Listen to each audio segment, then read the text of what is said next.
Topic natin ngayon is all about misfeasance, malfeasance, and non-feasance.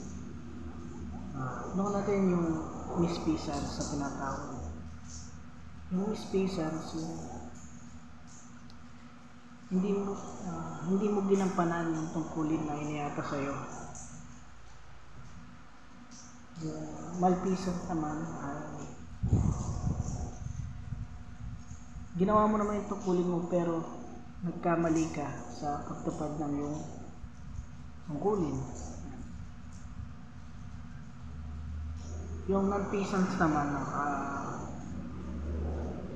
yun yung gumawa ka talaga ng matatawag na krimen sa iyong trabaho. Halimbawa, nangutong ka, ganyan. Yan po yung